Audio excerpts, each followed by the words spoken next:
So, good morning, good afternoon, good evening, Sir Eric. I am here to code uh, interface abstraction. So, my scenario is scenario 7, wherein kailangan ko po i-code um, or i-calculate ang klase ng leave ng isang worker. No? So, let's get into it. So, first is mag-i-import muna tayo ng ating scanner. And sa ating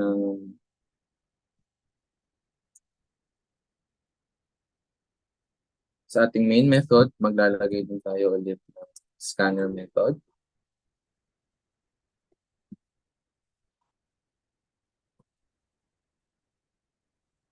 Okay.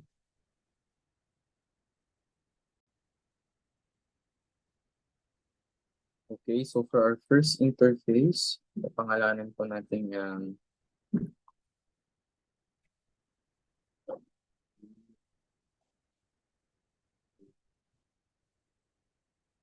okay, so for our global variable,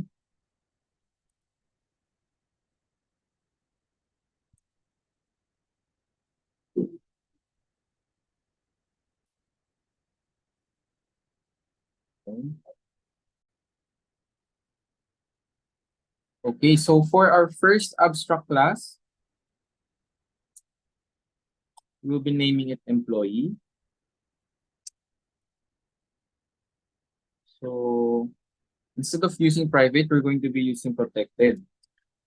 No? So the question is, why are we going to use protected instead of private? So we're going to use protected para mas permissive siya, para mas may permiso tayo sa ating code. Kasi pag private, we're going to have a hard time initializing it. So with protected, mas ma-access natin siya ng mas madali, but at the same time, literal na protected yung data.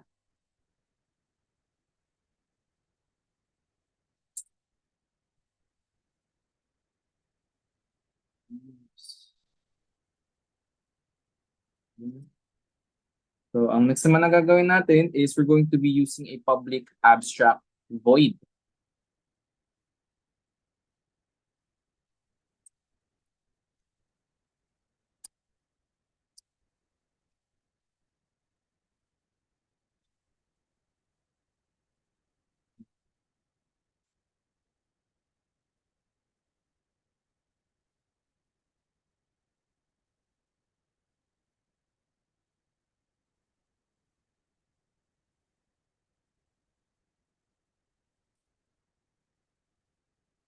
So request leave employees.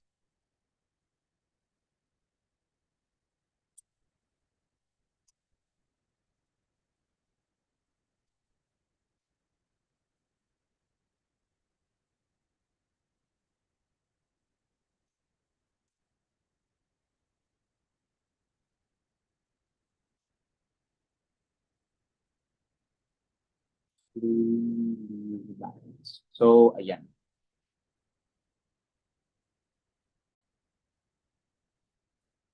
Okay, so for our first class, we're going to be naming it manager, which extends to employee, in which it implements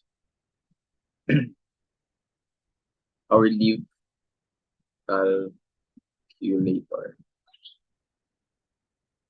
And so the next thing is we're going to be putting private static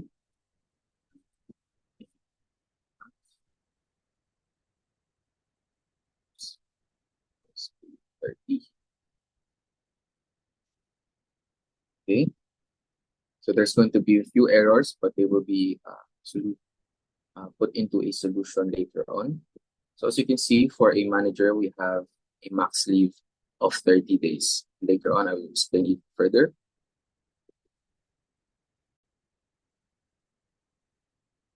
So next is public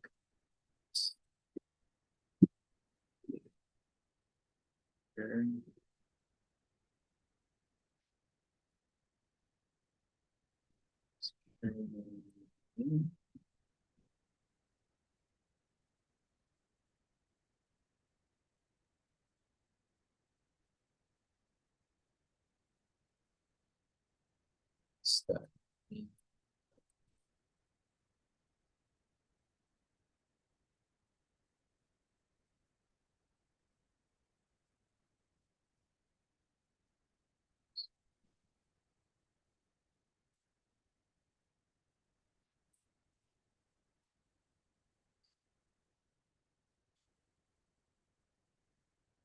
Okay.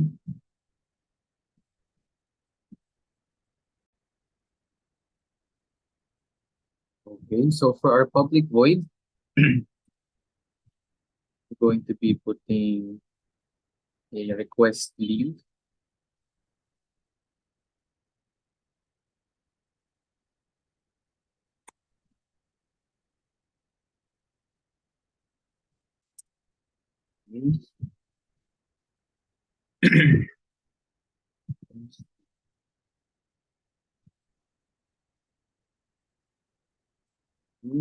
Our condition is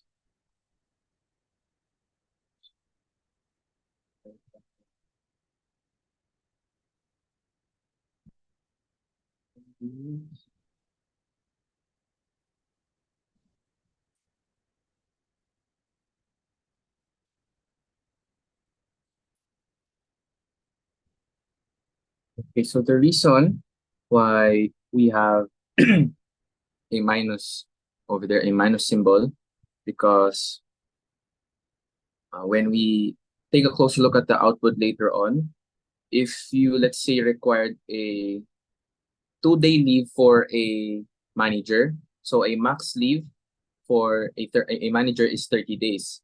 So what happens is when you take away 2 days from the max 30, it will deduct from it. So from 30, it will be 28.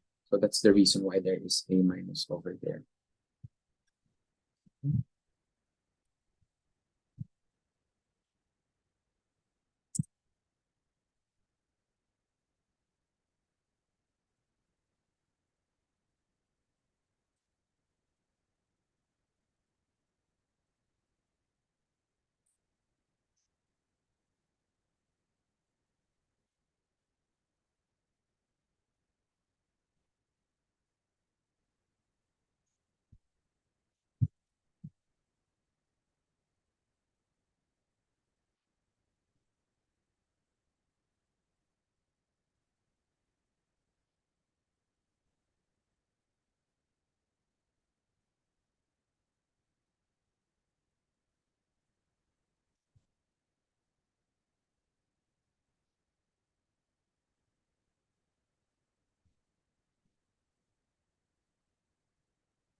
Okay.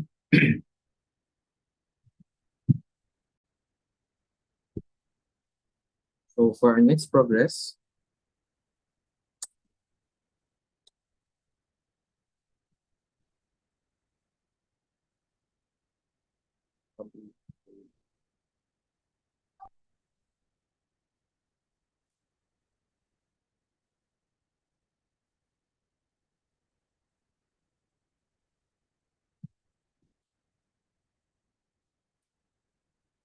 wait,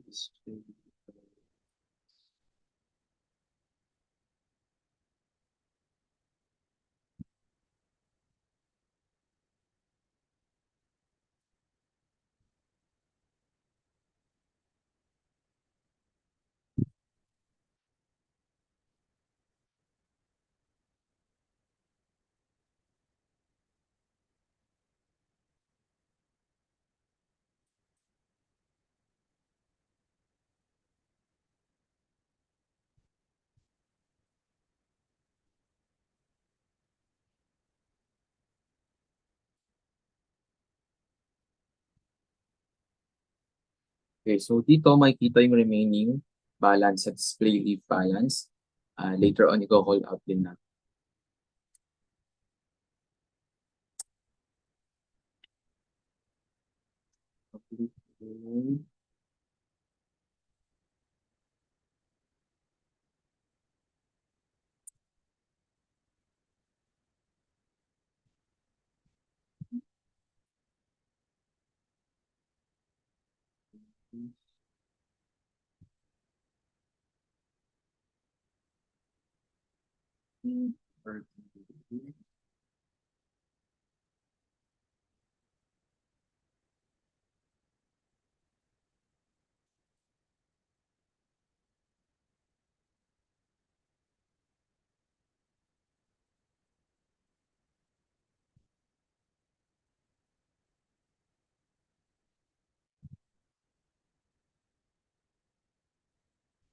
Yes. Fine. Fine. Okay, so I'm going to be explaining this. So as you can see, meron ditong return working days. Ang formula ko dyan is, so for example, sa manager, you have 20 working days is equal to a 1 day of leave. So we're going to be dividing it. So for example, merong 100 working days. That would identify as 5 leave. Leave. So yun yung meron kang 5 days ng leave sa 100 days, working days mo. So essentially, this is just going to be the same code sa iba pang class. So meron tayong manager, staff, and intern. So i-code ko lang ulit yun. And then, yeah, kakat ko yung video. Okay?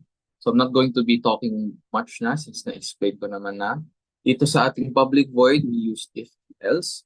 So if days is less than or equal to the total leaves, and that will be minus to our total leaves, yung days ng kinuha mong leave. So mamaminus yun siya. Okay? So yung else natin, if you do not have enough leave balance, then it will not be considered as an appropriate approach. Okay? So essentially, same process lang. So ito-code ko lang ulit.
Okay.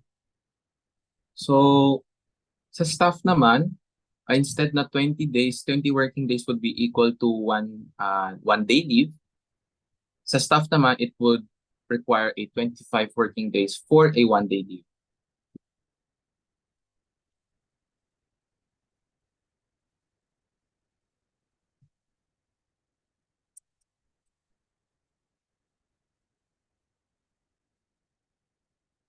So sa last class,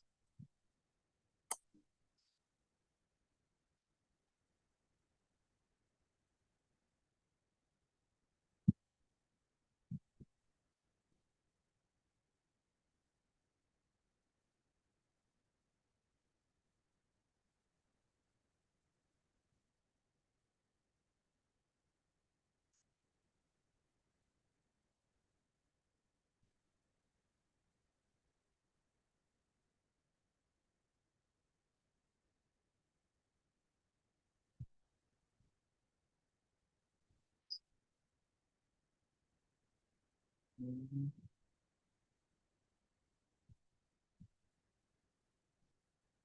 30. So sa intern, ang max leave niya lang ay 10. So instead na tulad ng manager na 20 working days and ang staff na 25 working days, sa intern naman, it requires 30 working days for a one-day leave. So for example, you have 60 working days, then you have a two-day leave.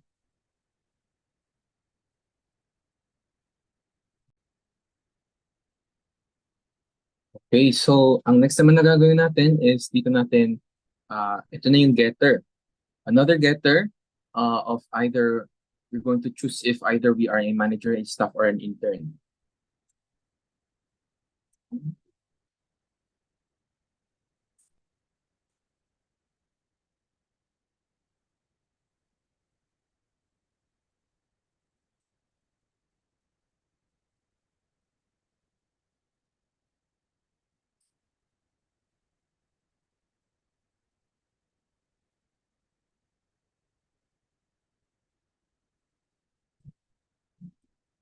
And next line.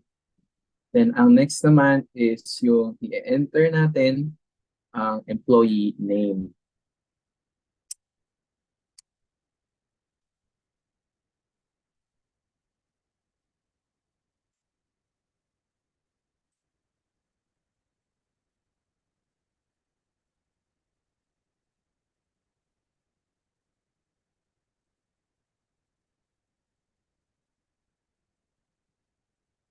Okay. Afterwards, we're going to call our first abstract class, which is yung employee.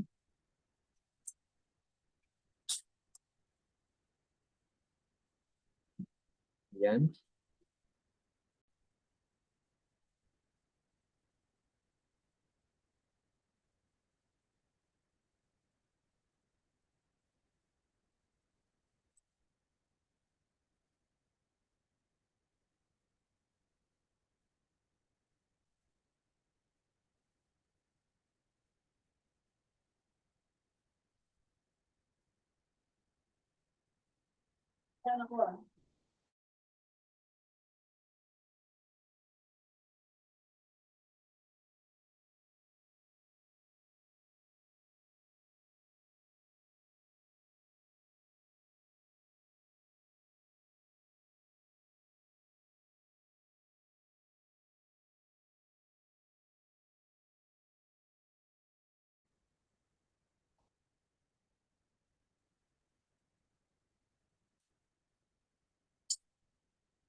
Okay.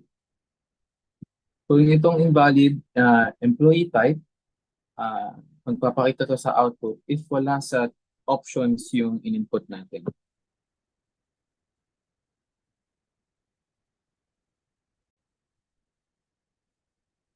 Okay, ang next na gagawin naman natin is yung input for enter of working days. So dito natin malalaman kung ilang working days nga ba ang na-achieve ng bawat position.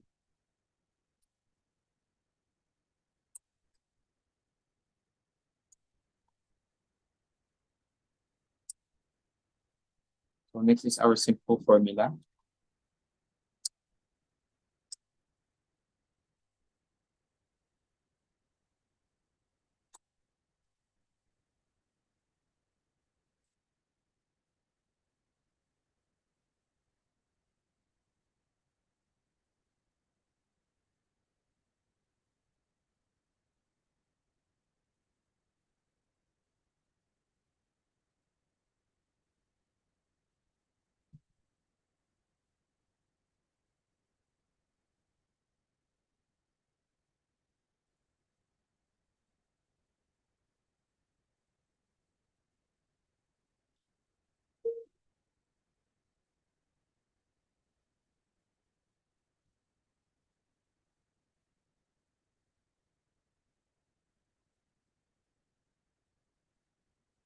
Okay?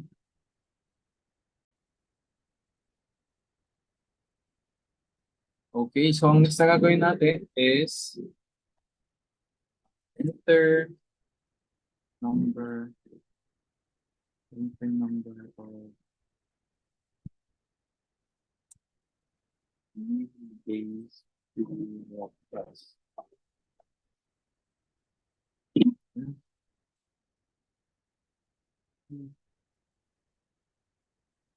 Yes.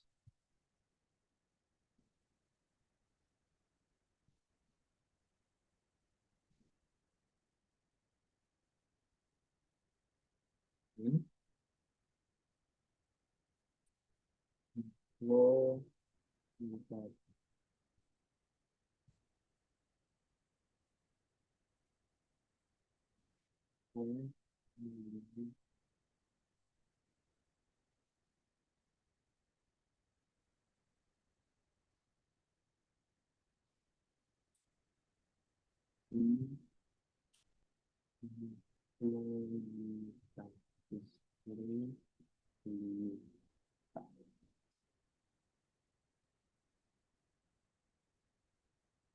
Okay.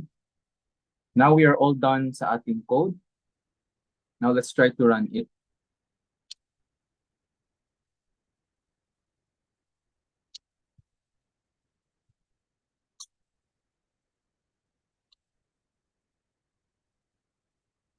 Okay, so enter employee type. So we have again three options. We have manager, staff, and intern. So let's say ako ay isang manager. So enter employee name. So I type at Abraham Valle. Enter working days. So since I am a manager, again sa ating code, ipapakita ko lang. Sa ating code, we have, for the manager, we have 20 working days. No, we have 20 working days, which is equals to one working day, one file of leave. So let's say 60. So I have 60 working days. So 60 divided by 20 is 3. Or 60 divided by 3 is also 20. So ayan. Tag at Abraham has earned 3 leave days. Base ayos natin yung spacing. Kasi nagbumuka siyang 31. Has earned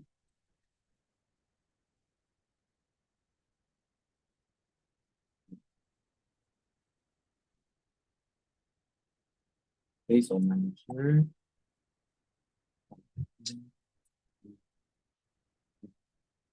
Enter working days again 60. So ayan, tag at Abraham Valle has earned 3 leave days. So enter number of leave days to a request. So let's say only 1, 2. So ayan. Ayan ang output natin. Tag at Abraham has taken 2 days leave. Tag at Abraham Valle has remaining leave balance of 28 days. Now bakit 28 days? Ayun kasi yung ating pinode na meron tayong 30 days max of leave. Ayun lang yung 30 times lang tayo pwede mag-leave. So if nag-leave ako ng leave, eventually mababawasan ng mababawasan. So let's try ulit, manager ulit. So let's put our sister's name.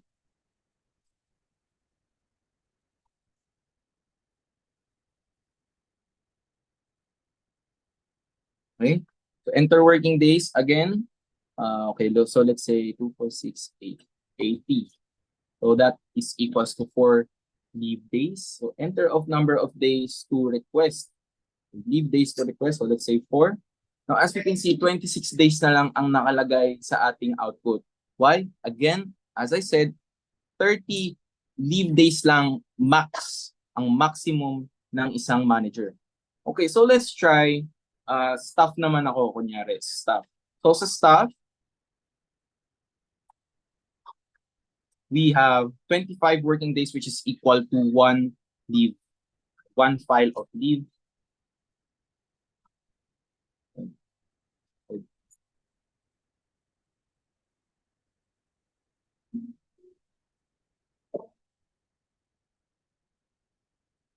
Yun, ating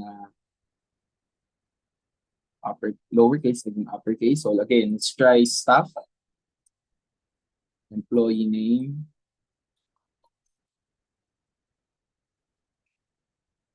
So enter working days 25, 25. So let's try 75. So again, ang working days para sa isang file leave para sa staff is 25 days, not like manager na 20 days. So ayan. Tag at Abraham Valle has earned 3 leave days. Enter number of days to request. So ang maximum lang ng staff is 20. Not like manager, max leave niya is 30. So let's try. So let's say 3 days. 3 days din yung request namin. So ayan. So as I said, 20 maximum days lang ang leave para sa isang staff. So ang nakalagay dito ay 17 na. So let's try that again. Staff ulit. So staff.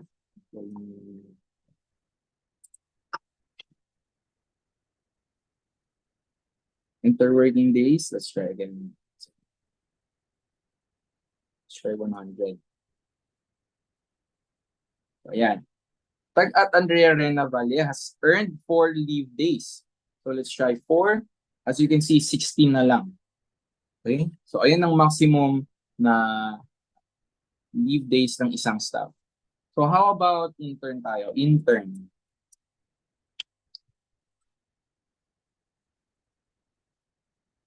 Working days natin. So ang intern natin, ang maximum leave lang is 10 days. And ang working days niya naman is 30. So let's say 60. Ayan. So tag at Abraham Valle has earned 2 leave days. So as I said, ang working days niya is 30, which will equal to 1 leave. So let's try 2. So ayan. So as I said, maximum leave niya is 10.